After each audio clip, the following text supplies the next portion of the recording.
नमस्कार बच्चों, स्वागत है हिंदी व्याकरण की कक्षा में। आज हम पढ़ेंगे अपठित गद्यांश एवं पद्यांश। बच्चों, अपठित गद्यांश से क्या तात्पर्य है और इसे कैसे करना चाहिए, आइए जानते हैं। प्रिया, ये कहानी तो पढ़कर बताओ कैसी है। एक बार बादशाह अकबर को मजाक सूझा। उन्होंने बीरबल को बुलाकर कहा, बीरबल, हम जानना चाहते हैं कि हमारे राज्य में कुल कितने कौवे हैं। इसकी क्या आवश्यकता है? कौवे भी हमारी प्रजा हैं, इसलिए हम जानना चाहते हैं। ठीक है, तुम्हारे पास केवल 3 दिन का समय है और गिनती बिल्कुल सही होनी चाहिए। कम या ज्यादा होने पर सजा मिलेगी। बीरबल 3 दिन बाद लौट कर आता है और कहता है कि हुजूर, हमारे राज्य में कुल 22,317 कौवे हैं। क्या तुमने ठीक से गिने हैं? जी हाँ, आप दोबारा गिनवा कर देख सकते हैं। अकबर ने कहा, अगर कम हुए तो हो सकता है कुछ कौवे दूसरे राज्य में अपने रिश्तेदारों से मिलने गए हो।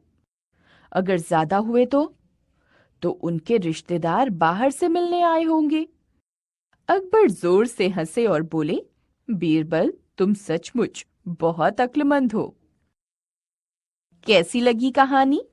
बहुत अच्छी थी। अच्छा बताओ, अकबर ने बीरबल से क्या करने को कहा? कौवे गिनने को कहा। बीरबल को गिनती के लिए कितना समय मिला? 3 दिन।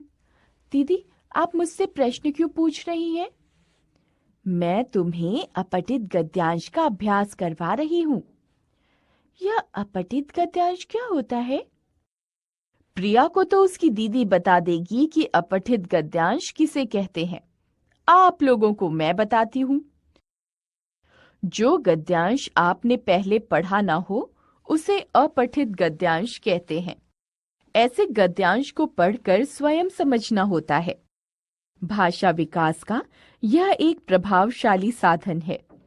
गद्यांश पर आधारित कुछ प्रश्न पूछे जाते हैं, जिससे सुनिश्चित हो सके कि आप गद्यांश में वर्णित या कही गई बात को पूर्णतया समझ गए हैं।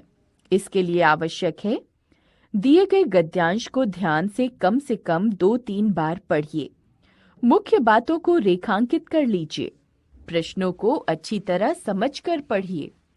प्रश्नों के उत्तर संक्षिप्त रूप से अपनी सहज और सरल भाषा में लिखिए। बहुविकल्पीय प्रश्न हो तो सभी विकल्पों को ध्यान से परखकर सबसे सही विकल्प को चुनिए। उदाहरण के लिए निम्नलिखित गद्यांशों को पढ़िए। फूल प्रकृति के श्रृंगार हैं। वे अपने रूप, गुण और गंध से सभी को लुभाते हैं। इसलिए हम फूलों से देवी देवताओं की पूजा करते हैं, अपने मेहमानों का स्वागत करते हैं और पर्व त्योहारों पर घरों को सजाते हैं। फूल परस्पर आदर, मैत्री और सौहार्द की भावना को व्यक्त करते हैं। इन्हीं भावनाओं के प्रतीक के रूप में हम फूल वालों की सैर मनाते हैं। यह फूलों का उत्सव है जो मुगल काल से दिल्ली में मनाया जाता रहा है। उपर्युक्त गद्यांश को पढ़कर दिए गए प्रश्नों के सही उत्तर विकल्पों के सामने सही का चिन्ह लगाइए।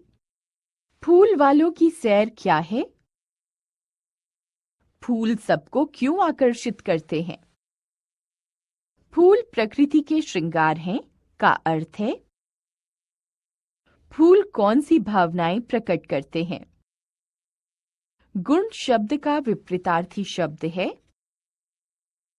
यदि हम निरंतर प्रयत्न करेंगे तो निश्चय ही अपने सभी लक्ष्यों को प्राप्त कर लेंगे, किंतु प्रायः देखा गया है कि अधिक आशावादी लोग थोड़ा सा प्रयत्न करके अधिक फल की कामना करते हैं और मनोवांछित फल प्राप्त न होने पर निराश हो जाते हैं।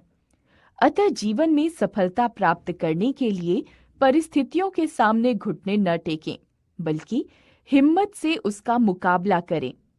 याद रखें, जितना कठोर हमारा परिश्रम होगा, उसका फल भी उतना ही मीठा होगा। उपर्युक्त गद्यांश को पढ़कर निम्नलिखित प्रश्नों के उत्तर लिखिए। क, लक्ष्य प्राप्त करने के लिए क्या करना चाहिए? उत्तर, निरंतर प्रयास करना चाहिए। ख, फल न मिलने पर कौन लोग निराश हो जाते हैं? उत्तर, अधिक आशावादी लोग। ग, इच्छा शब्द का समानार्थी ढूंढ कर लिखिए। उत्तर, कामना। घुटने न टेकें से क्या तात्पर्य है? हार न माने। गद्यांश का उपयुक्त शीर्षक लिखिए। उत्तर, परिश्रम का फल। अपठित गद्यांश की तरह ही अपठित पद्यांश भी होते हैं। चलो उनके बारे में भी जानते हैं। उस पद्यांश को जिसे पहले न पढ़ा हो अपठित पद्यांश कहते हैं। अपठित पद्यांश पर आधारित पूछे गए प्रश्नों का उत्तर देने के लिए कुछ बातों पर ध्यान देना आवश्यक है। पद्यांश को ध्यान से कम 2-3 बार पढ़ना चाहिए, जिससे उसका भाव समझ में आ जाए। बहुविकल्पीय प्रश्नों के सभी विकल्पों को ध्यान से पढ़कर सबसे ठीक विकल्प का चुनाव करना चाहिए। प्रश्नों के उत्तर विषय से संबंधित, सरल, सरस व संक्षिप्त होने चाहिए। अपठित पद्यांशों के कुछ उदाहरण पढ़िए। उठो धरा के अमर सपूतों पुनः नया निर्माण करो, जन जन के जीवन में फिर से नव स्फूर्ति नव प्राण भरो। सरस्वती का पावन मंदिर यह संपत्ति तुम्हारी है, तुम में से हर बालक इसका रक्षक और पुजारी है। शत शत दीपक जला ज्ञान के नवयुग का आह्वान करो, उठो धरा के अमर सपूतों पुनः नया निर्माण करो। उपर्युक्त पद्यांश को पढ़कर दिए गए प्रश्नों के सही उत्तर विकल्पों के सामने सही का चिन्ह लगाइए। कवि किन में नई स्फूर्ति और प्राण भरने को कह रहा है? नवयुग का आह्वान कैसे करना है? सरस्वती मंदिर के रक्षक और पुजारी कौन हैं? नया निर्माण करो से क्या तात्पर्य है? पावन शब्द का समानार्थी है? आज कहां से फिर आ पहुंचा फागुन में सावन, सुबह उड़ी थी धूल शाम को घिर आए बादल।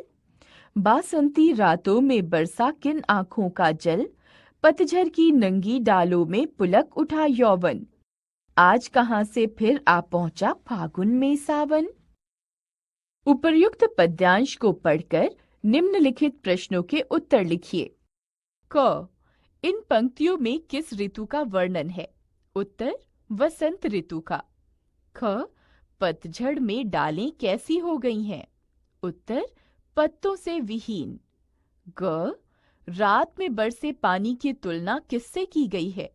उत्तर, आंखों के जल से। घ, बासंती रात में पानी बरसने से कवि के मन में क्या विचार आता है?